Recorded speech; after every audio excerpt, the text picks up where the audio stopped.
Hi, I'm here at Intel Developer Forum with Peter Biddle, who is the head of AppUp Products and Services. Yep. Hi. Thank you for joining me. Now, we met last year where you were announcing the launch of the Intel Atom Developer Program. Yes. So 1 year on, how's it been? It's been an awesome year. We're super excited to be here again. You'll notice if you look around that we've actually, among the things we're doing here is we're changing the name. So what's the name now? Yeah, it's now the Intel AppUp Developer Program, so we got to keep the A, so that means we don't have to change any of our acronyms internally, which is critically important. But I think that this, it sounds minor, but from an Intel perspective and from our perspective, it actually is quite important because we focused on Atom originally for a very specific reason, and that was we really wanted to focus on the consumer software market.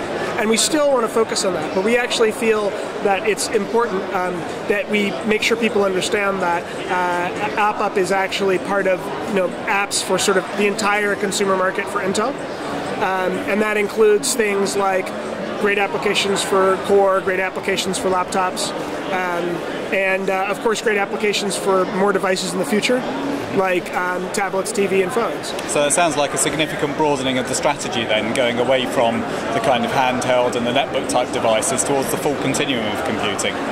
Yeah, I guess it depends on when you talk strategy about sort of what we were doing versus what we were thinking. Okay. Right. We've always been thinking about what does the PC ecosystem need to have an open platform that lets developers sort of get what they want in a relationship with both curators in the form of stores and consumers, and the same thing holds true for what can we do for PC OEMs and telcos and retailers who are interested in opening up their own store, and they're interested in an environment that lets them, for example, do their own merchandising, their own marketing, and maybe their own look and feel. In cooperation with us, so we do a co-branding program, for example, and that's different from some of the other opportunities that they have in the marketplace, and it focuses really very specifically on their needs. Right? We assume that people who serve a given geography and a given set of users are going to know them better than we do, and what we really want to do is sort of give people the tools and then get out of the way, and provide an open monetization model and marketing model, for example, that lets people market their applications, for example, through a store in exchange for revenue. All of which, we think is really cool and differentiates us from other people, and is very much about the Intel Continuum. Right? It is in fact about we're lucky. Right? Our processors are not fragmented. They have the same instruction set. We were joking the other day that you probably can run DOS 5, on an i5. We haven't tried it, so if I'm wrong, right? But you probably can. Yeah. And there's a lot to be said for that. So part of going to AppUp is embracing it. Okay, so thinking from a developer's point of view, it's quite a competitive market now. There are lots of different platforms they can develop for.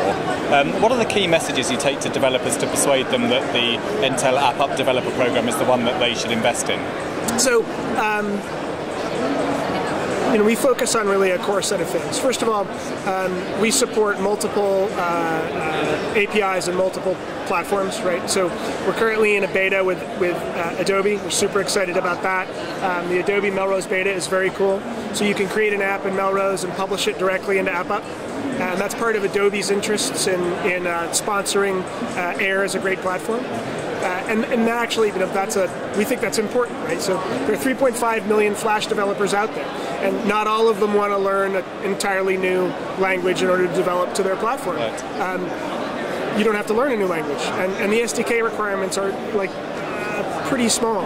It's like 26 lines of code, and frankly, between Adobe and Intel, we automate a lot of that. So that's just one example, right? We've talked publicly also about our relationship with Microsoft and Silverlight.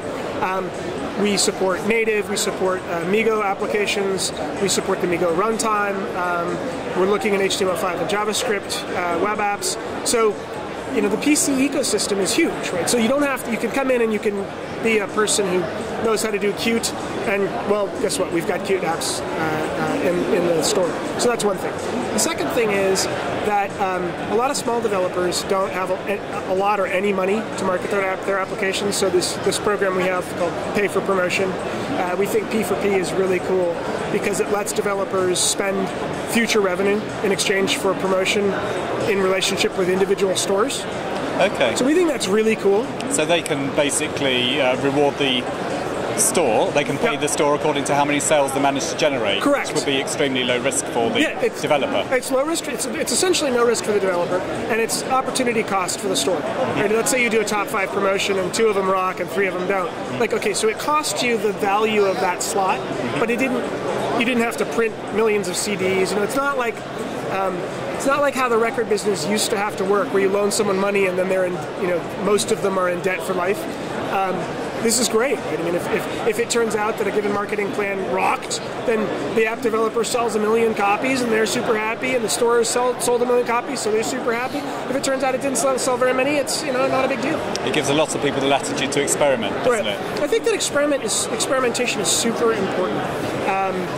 I think that sort of everything we thought we knew about app stores a year ago, not everything, a lot of what we thought about app stores a year ago has turned out to be wrong. So I think a lot of what we think about app stores today might turn out to be wrong a year from now. What I don't think is wrong is the notion of having a sort of bi-directional, 3-way conversation between creators, curators, and consumers. That creators absolutely want to have a great, sticky, persistent relationship with their users and their fans in particular, and they want that to be, in many cases, bi-directional. They want feedback. They want to know what people are doing with their stuff. They want to know what to do next. But when they look at app stores with 250,000 apps, they really need help curating. Right? They need someone to cut through the clutter to help them put their app in front of the users who are most likely to enjoy it. So we see there being a critical role there. And then on the consumer side, consumers want apps that have been tested and validated. They don't want to get malware. They want to have something they can trust, and they want to know that sort of that relationship's being managed. So if they get a new device, the appropriate stuff apps just wind up back on it. That's really important to them too, and that's all stuff that we're doing. It's interesting that from a developer perspective you're enabling them to use so many different languages or tools, because there's been some discussion on some other platforms of limiting the tools that can be used. So I guess that gives you potentially a much larger user base, or developer base rather, who can bring their work towards the app center. I mean, although it's funny, some of the people who have been limiting in the past have since recently made some announcements that seems like they're becoming a little less restricted. But absolutely, I mean, there are lots of people who are good at Java and good at C, but not that many, right? And we don't want for people to think that's computer architecture, right? You can go to a great architect or a great designer and say you want a house made out of wood, or a house made out of brick, or a house made out of steel, and generally speaking, you're going to get a good house, right? Starting at the problem as being, well, we only make houses out of steel, is kind of a backwards way of looking at the problem. So from our perspective, we want to be really highly inclusive of the breadth and depth of software platforms that are available on PCs today. That's great. Well, thank you very much for your time today. Thank you very much. And enjoy the rest of IDF. Oh, you too. Thank you. Cheers.